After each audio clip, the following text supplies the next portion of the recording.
Halo pemirsa, saya Arif Widianto, founder bolasalju.com. Ya, jumpa lagi di video di kanal YouTube Bola Salju. Kali ini saya ingin berbagi dan berdiskusi dengan Anda semuanya tentang video atau transkripsi dari pertemuan RUPS, Daily Journal Corporation di Amerika, di mana salah satu tokoh idola kita, Charlie Munger, rekan dan sobat karib dari Warren Buffett ini menjadi petinggi di sana. Nah, ini acara tahunan, jadi tiap tahun kita bakal punya dua tokoh yang bisa kita obrolin. Tapi kali ini saya mau mengomentari sendiri ya tentang pertemuan ini. Saya sudah membuat membuat kumpulan komentar-komentar yang menarik. Nanti kita bahas satu-satu. Sebelumnya disclaimer dulu, semua materi ini bukan nasihat, ya, hanya diskusi dan edukasi. Saya tidak punya investasi apapun. Sumber transkripsi bahasa Inggris itu nanti linknya juga bisa Anda peroleh di deskripsi video di YouTube ini. Video sumber ada di YouTube juga, linknya nanti akan saya sertakan. Baik, langsung saja. Nah, sebagai tradisi yang dilakukan oleh Charlie dan juga Warren Buffett di Berkshire, kalau Charlie di Daily Journal Corporation, DCCO, ya, kodenya DJCO. Kalau di Berkshire, Charlie bersama tandeman sama Warren Buffett berdua. Charlie kadang-kadang berbicara kalau diminta oleh Warren, ya. Sementara di DCCO ini, Daily Journal, Charlie bicara sendiri. Nah, mungkin Anda baru tahu, ya, sekaligus pengenalan, Daily Journal Corporation ini adalah sebuah perusahaan media yang mempunyai niche market kecil, target pasarnya adalah penerbitan di hukum, di firma-firma hukum. Mereka juga selain media, pendapatannya dari iklan, dari penerbitan, juga dari consulting ya di sana. Oke, nah, tradisi dua orang ini, Charlie dan Warren Buffett, kalau RUPS mereka menampung banyak pertanyaan, termasuk ini contoh di halaman yang kita lihat ini, investasi di Cina. Nah, kita ungkap satu-satu ya, kita diskusikan satu-satu dengan segala keterbatasan yang saya punya. Semoga komentar saya memuaskan. Misalnya, dengan segala risiko politik, HAM dan standar akuntansi, kenapa seseorang yang secerdas Warren Buffett dan Charlie Munger masih berinvestasi di Cina, katanya gitu, ada pertanyaan. Satu jawaban menarik, menurut Charlie, mereka mendapatkan kekuatan per dolar yang diinvestasikan di Cina itu lebih bagus gitu loh dibanding argumen-argumen yang lain, pilihan-pilihan yang lain. Pilihan yang lain itu apa? Tentu saja nggak kita dapat dari jawaban ini. Pilihannya masih terlalu luas. Apakah di Amerika sendiri atau di perusahaan yang lain sendiri? Nggak tahu. Perusahaan yang mereka investasikan di Cina lebih relatif, lebih kuat dibanding kompetisi dan harganya juga lebih rendah. Gitu. Itulah alasan berinvestasi di Cina. Bagaimana dengan tekanan politik pemerintah di Cina? Menurut Charlie, masyarakat Amerika sudah terlalu terbiasa dengan gaya hidup, dengan pola demokrasi, dengan cara memimpin pemerintahan Amerika. Maka mereka menilai dengan cara seperti itu. Kemudian Charlie mengevaluasi bagaimana pemerintah Cina, bagaimana contohnya yang di bawah itu ada komentar dia tentang keputusan politik dan shopping yang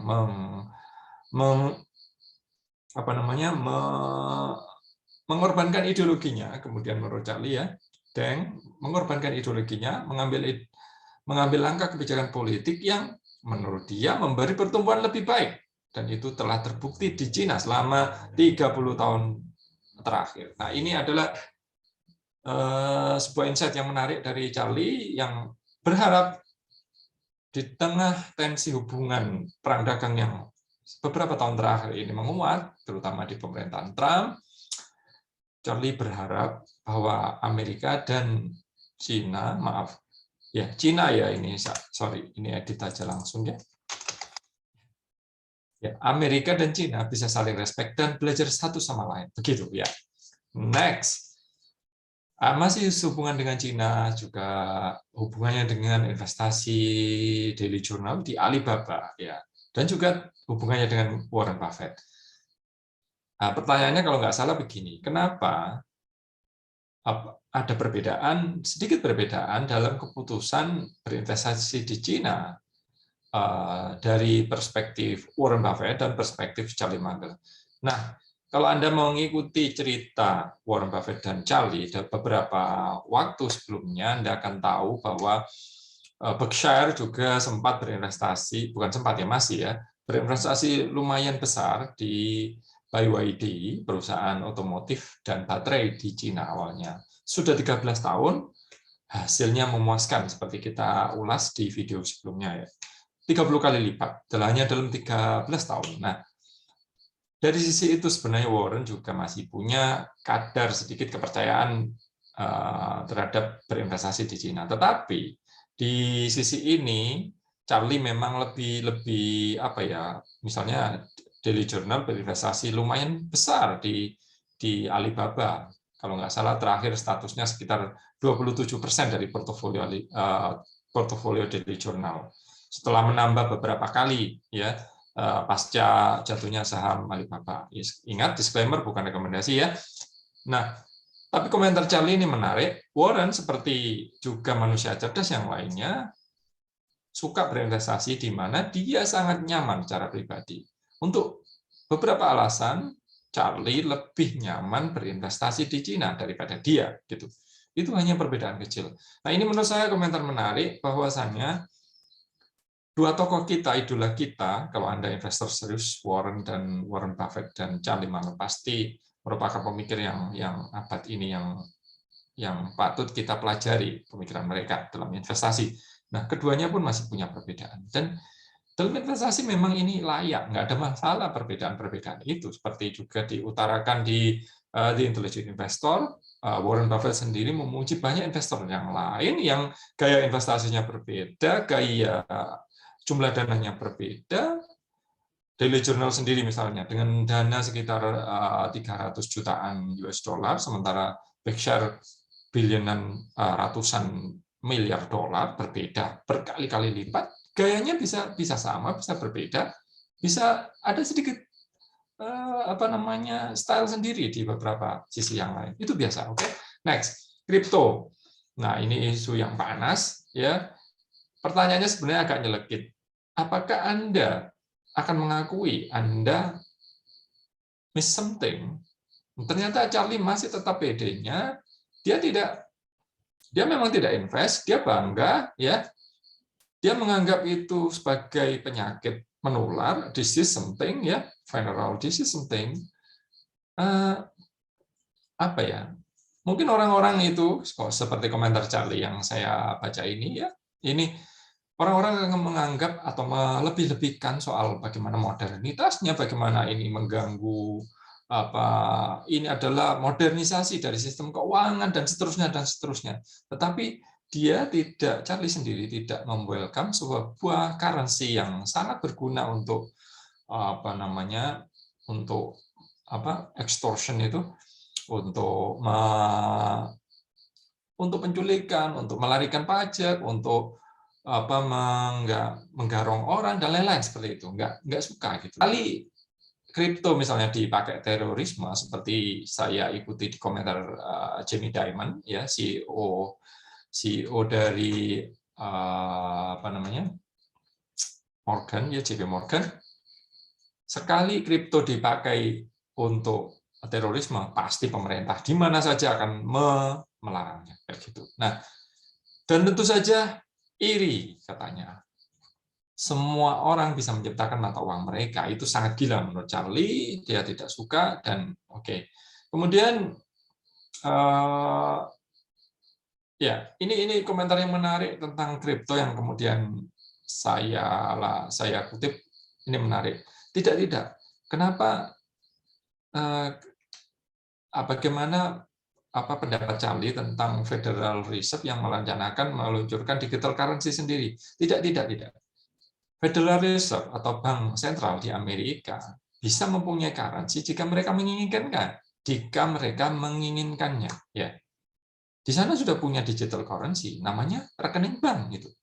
Bank semuanya yang sudah terintegrasi dengan sistem bank sentral, ya itulah digital currency. Nah, ini menarik menurut saya. Lagi-lagi pemikiran seperti ini tidak akan bisa Anda dapatkan kalau Anda bacaan Anda hanya temporer, hanya pendek, hanya mengikuti arah, tidak holistik lah kayak gitu. Seperti ini saya mengunggah juga video yang sebelumnya tentang pemikiran berjarak ya. Pemikiran Charlie yang seperti ini, saya kira dia dapatkan setelah dia orangnya sudah tua, sudah bacaannya luas, dengan berbagai pengalaman, mengalami Great Depression, berbagai sejarah, berbagai perang, berbagai tokoh, naik turun politik, dan seterusnya, berbagai gaya politisi dari kiri ke kanan, kanan, kiri, tengah, dan seterusnya. Dia mempunyai pemikiran seperti ini. Seperti itu. Menarik menurut saya. Ya, baik. Jadi prinsipnya kalau kripto, ya bank sentral itu sudah digital currency. Nah, tentang pasar modal, fenomena Robinhood, GameStop, dan lainnya, Charlie menyebut ini fenomena wretched excess, tindakan berlebihan ya, maaf ya, tindakan berlebihan yang menyedihkan ya ini. Ya ini memang sesuatu fenomena yang kita alami di pasar modal secara umum, baik ya entah berapa puluh tahun ya. Tapi penyebab utamanya saya kira juga di Amerika sendiri yang lebih yang sebagai tanah yang subur untuk fenomena seperti ini. Bagaimana derivatif mengganggu ekonomi mereka dari 2008 hingga ke sekarang ya. Bagaimana dari 90-an maaf dari 90-an pasar derivatif long term capital management 2008 the big short itu kemudian sekarang masih banyak. Terus kemudian fenomena apalagi dengan sosial media, bagaimana sekelompok pelaku pasar modal kecil yang didukung oleh media sosial tumbuh di sana, berbagi tips dan trik yang konon adalah sebagai mengangkat semangat libertarian untuk mengalahkan Wall Street gitu. Ternyata justru malah berlari di atas fenomena-fenomena seperti ini. Kritik Charlie Munger ya di sini banyak yang menginginkan pasar modal sebagai sarana membangun, padahal di sisi lain pasar modal sebaiknya dibangun sebagai sarana membangun kapital permodalan, tetapi banyak orang atau anggapan ya adalah sarana perjudian belaka. Nah, kritik Charlie terhadap pemodal Ventura yang over apa ya, terlalu apa ya, over value itu loh, ya, menghargai terlalu banyak, terlalu cepat meluncurkan permodalan dan seterusnya.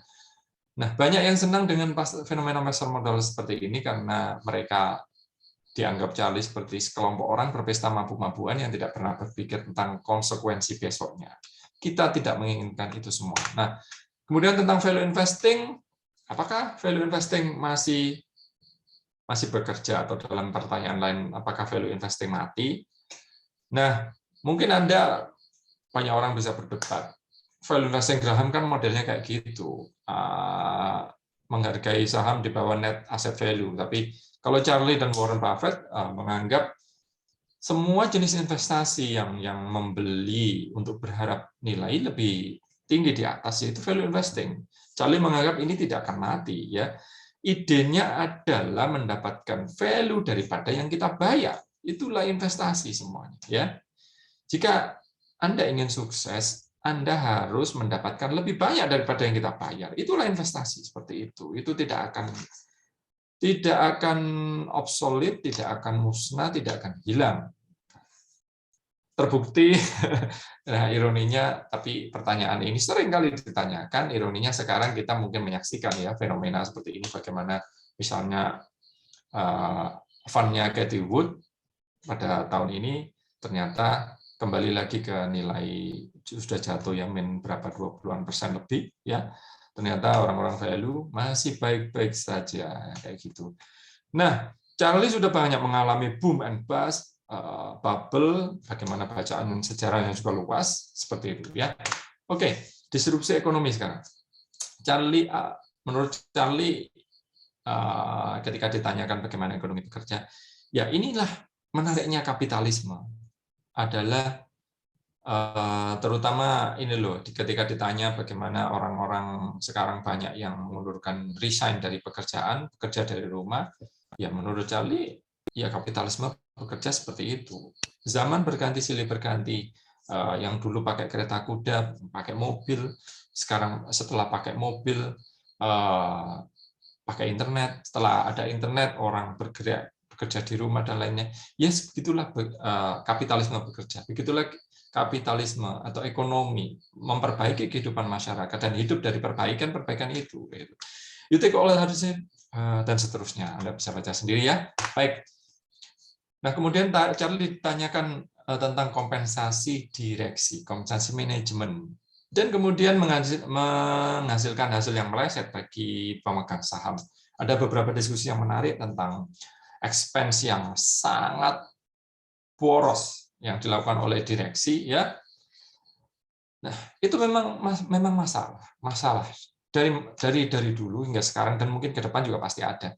Ketika society, ketika masyarakat, ketika direksi, ketika perusahaan sudah makin mapan, maka pendiri, pemimpin masyarakat itu cenderung akan bermalas-malasan, ingin santai, ingin menikmati apa hasil mereka, mengeluarkan meja seharga $600.000. Ya, ada diskusinya di Charlie sendiri itu di video ini, ya.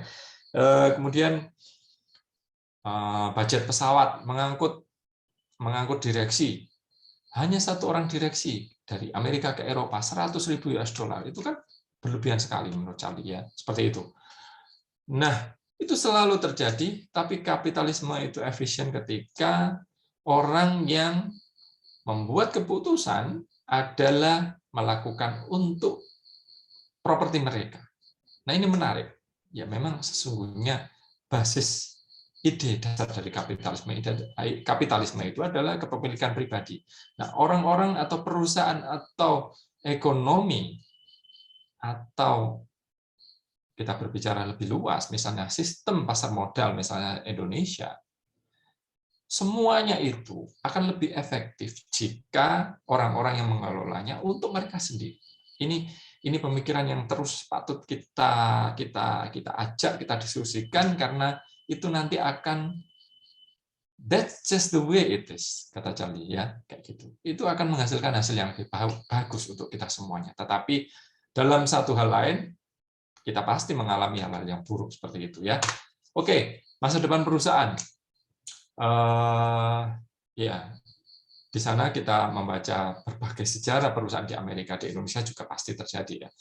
Ada US Steel, Eastman Kodak, Federated Department Store, Sears Roebuck, dan seterusnya.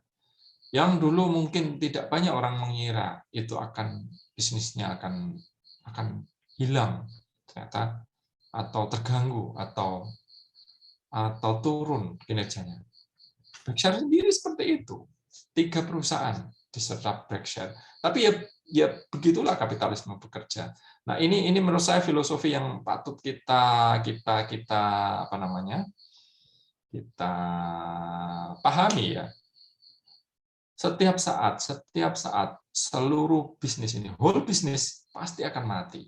Nah, bagaimana survive perusahaan itu? Perusahaan seperti Berkshire menyerap perusahaan lain, tumbuh berevolusi. Disitulah sukses. Atau capital itu dilarikan ke perusahaan-perusahaan berikutnya, di masa berikutnya. Seperti itu. Kemudian membuat bisnis baru, mendisrupsi ekonomi, menciptakan nilai ekonomi baru. Nah, seperti itu. Yang unik ya Berkshire ini.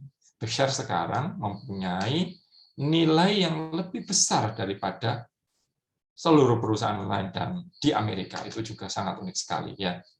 That's the way it works. Nah, masa depan perusahaan yang kedua, ya.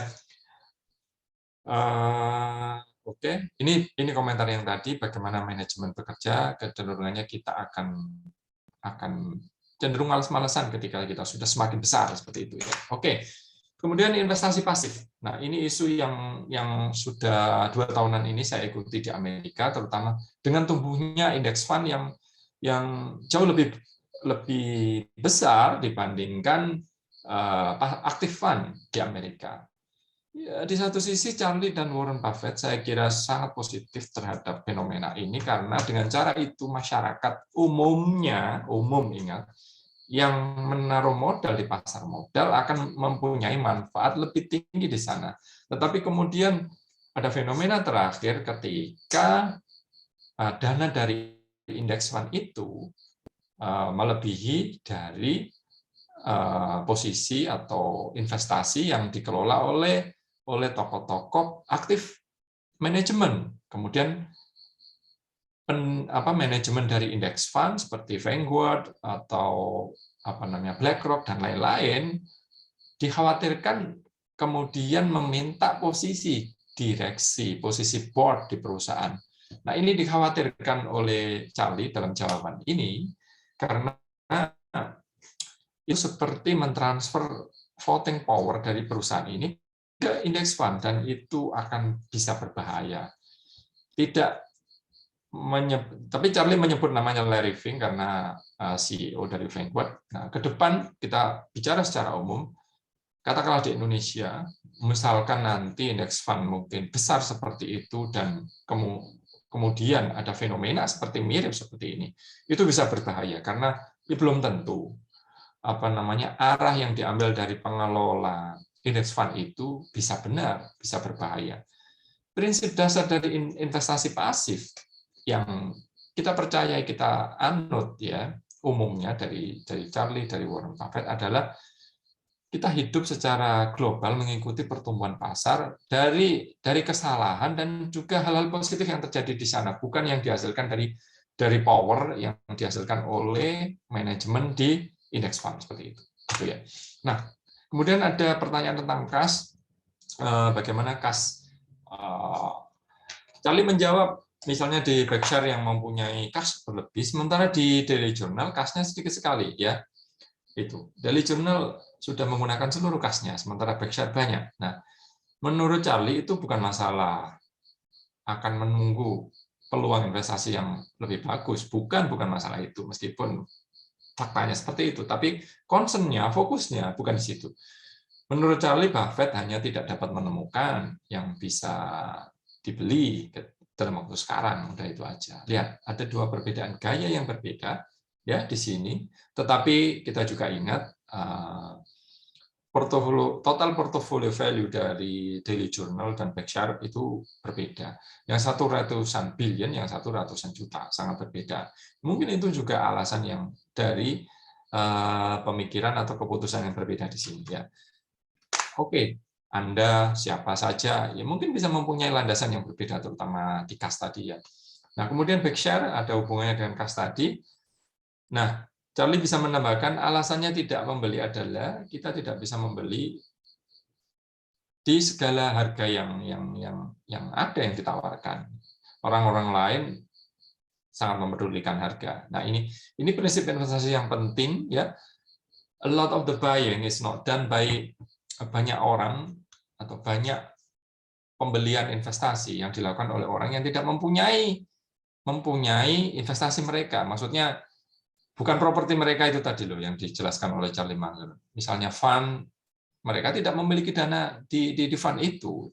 Fund itu dananya adalah dana orang lain gitu loh. Itu akan mengundang sikap yang berbeda, rasa kepemilikan yang berbeda bagi pengelola seperti itu. Seperti dijelaskan Charlie. Berbeda dengan Berkshire atau Daily Journal, mereka menggunakan uang mereka sendiri.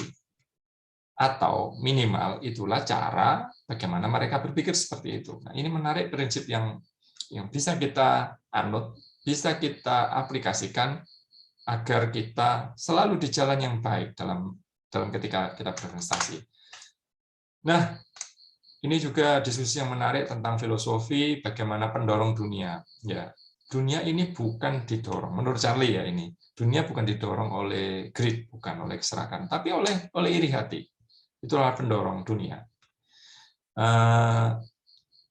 Jadi diskusinya gini, dunia sekarang itu sudah lebih baik dibanding masa 100 tahun yang lalu, ya, masa Great Depression seperti itu, hampir 100 tahun yang lalu ya. Oke. Tetapi kenapa? Misalnya Charlie cerita, dia sekarang jauh lebih aman berjalan sore hari di Omaha dibandingkan ketika di Los Angeles. Padahal perubahannya 600 kali, 600% lebih baik. Ya, kayak gitu. Tetapi orang-orang seperti Charlie itu sudah conquer, sudah menaklukkan iri hati. Jadi dia tidak punya iri, dia tidak peduli tentang orang yang lain lakukan, orang yang lain punya, tetapi orang lain sangat gila dengan itu. Nah, ini juga diskusi yang menarik, bagaimana di penjelasan lebih lanjut ya, bagaimana orang sekarang membeli Rolex misalnya untuk kemudian mengundang pencopet untuk pencoleng untuk di tengah di jalanan itu loh, untuk menodongnya kayak gitu. Nah, atau ilusi-ilusi di dunia media sosial yang kemudian ya misalnya terakhir dibahas oleh Pak Renal Kasali tentang apa itu namanya istilahnya, saya lupa ini, orang yang pura-pura kaya seperti itu. Ya, itu ya dunia ini seperti digambarkan oleh Charlie Munger ini ya. Oke. Nah, kemudian Charlie sempat diskusi juga tentang kebahagiaan di akhir transkrip yang saya baca ini. Ketika ada orang bertanya, Anda sepertinya sangat bahagia, sangat tenang gitu. Apa rahasianya? Hampir sama dengan beberapa terutama di filosofi Stoik ya, ekspektasi yang realistis. Udah itu. Ini adalah dia Charlie terutama ya, punya ekspektasi yang sangat rendah. Jika kita tidak punya ekspektasi tinggi, ya kamu seperti, maksudnya gini, jika kamu punya ekspektasi yang tidak masuk akal, terlalu tinggi maksudnya, kamu itu seperti burung yang berusaha menghancurkan dirimu sendiri dengan mengepak-ngepakkan sayapmu di batas sangkar gitu. Padahal kamu nggak akan bisa keluar dari sangkar, itu sangat bodoh kayak gitu. Nggak ada gunanya untuk berekspektasi yang lebih tinggi gitu. Nah, kemudian investasi dan kapitalisme, di meeting Charlie bercerita kisahnya dia atau Berkshire berinvestasi di World Book Encyclopedia. Investasi ini bertahun-tahun memberi laba kepada Berkshire 50 juta. Yang sangat menarik, kemudian seseorang bernama Bill Gates memberi ensiklopedia sangat murah atau mendekati gratis Encarta dan hancur pasarnya World Book. Sekarang tinggal hanya beberapa juta US dollar. Nah, ya itulah kapitalisme bekerja. Kadang bisa merusak, tapi membuat pertumbuhan di tempat lain. Saya kira seperti itu ringkasan dari saya. Nah, sekarang terakhir ini tak sengaja jadi guru. Charlie, mereka ternyata menurut Charlie dia tidak ingin menjadi guru untuk dunia, ya untuk pemegang saham. Tapi dulu Charlie sudah terbiasa kenal beberapa pemegang saham karena ya jumlahnya sedikit. Mereka bertanya hal-hal aneh dan mereka tetap menjawabnya dan mereka tetap melakukannya. Mereka mengaku katanya ya guru palsu, artificial bukan palsu ya, guru apa ya, artificial. Ya tak sengaja jadi guru gitu ya. Oke, tapi mereka terbiasa. Nah, itu menurut saya beberapa hal menarik yang bisa kita ulas, bagaimana kerendahan hatian Charlie dan gaya bercandanya, bahwa dia dan Warren Buffett sudah diikuti oleh jutaan investor serius yang ada di dunia dan mereka hanya mengaku mereka semacam ya artificial. Tak sengaja jadi guru coba ya. Baik, terima kasih telah mengikuti. Oh ya, satu lagi. Nah, kalau Anda sudah membahas bagaimana bukan fenomena ya, diskusi tentang daily journal tadi, sekarang kita layak membandingkan apa yang diutarakan oleh Charlie Munger tadi dengan hasil dari investasinya di daily journal.